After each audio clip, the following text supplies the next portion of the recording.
যত বড় গোনা তত বড় তওবা। আপনার গোনার ওয়েট যত, ঠিক তেমনি ওয়েটফুল তওবা করতে হবে, তওবার শর্তগুলো পূরণ করতে হবে। তাহলে আল্লাহ পাক হকুল্লাহ, আল্লাহ পাকের হক যেটা, সেই গুনাহ আল্লাহ পাক মাফ করে দিবেন। যেমন নামাজ না পড়া, রোজা না করা, শিরিক করা, এগুলো আল্লাহর হক।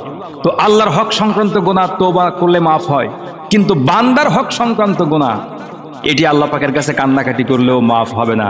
তাহাজ্জুদ বছরের পর বছর করে গেলেও বান্দার হক সংক্রান্ত গুনাহ আল্লাহ পাক মাফ করবেন না।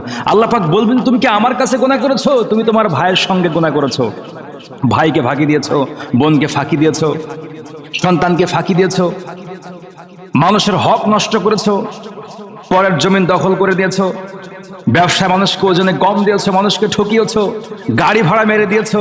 মানুষ মাত্র 2 টাকার জন্য গাড়িতে উঠে গাড়িওয়ালার সঙ্গে বার্গেনিং শুরু করে দেয়। একটু একটু করে, যার বয়স এখন 50 বছর, সারাটা জীবন একটু একটু করে ফাঁকি দিতে দিতে আমল নামায় কোটি কোটি টাকা পরিমাণ ফাঁকির গুনাহ লেখা হয়ে গেছে। এই গুনাহ আল্লাহ পাকের কাছে ক্ষমা চাই, আল্লাহ পাক মাফ করবেন না।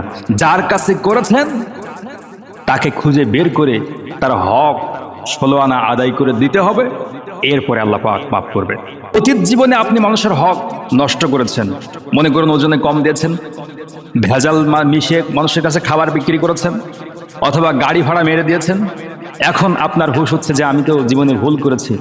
এখন সেই ব্যক্তিদের খুঁজে খুঁজে তাদের এগুলো পরিশোধ করা সম্ভব নয়। এখন আপনার কি করণীয়? প্রশ্ন আসে। এখন করণীয় এই, আপনাকে হিসাব করতে হবে কত পরিমাণ অর্থ সম্পদ আমি মানুষকে ফাঁকি দিয়েছি, নষ্ট করেছি, মানুষ আমার কাছে পাবে। সেই ব্যক্তিকে খুঁজে বের করা সম্ভব না। এখন কি করতে হবে? আপনার হৃদয় কেঁদে যাচ্ছে, আমি পরিশোধ করব কিভাবে? আমি তো বুঝিনি, না বুঝে মানুষকে ফাঁকি দিয়েছি। এখন আমার কি করণীয়?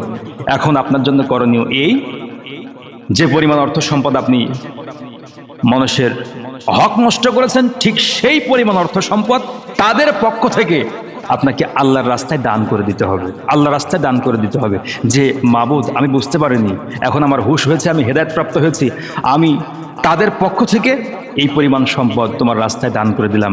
এতিম, মিসকিন, গরিব, বিধবা, মসজিদ, মাদ্রাসা, এ সমস্ত জায়গায় দান করে দিতে হবে, কান্নাকাটি করতে হবে। হয়তোবা আল্লাহ পাক এটি কবুল করে আপনাকে মাফ করে দিলেও দিতে পারেন।